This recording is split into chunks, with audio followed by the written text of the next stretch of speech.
সেখানে।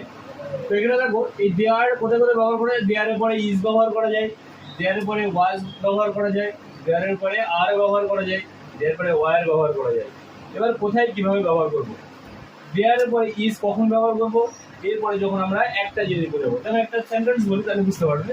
দেয়ার ইজ আ, আমি বলতে পারি there is a book on the table, মানে টেবিলের উপরে একটি বই আছে, টেবিলের উপরে কি একটি বই আছে, একটি বই। There is a book on the table, তাহলে টেবিলের উপরে কি আছে, একটা বই আছে।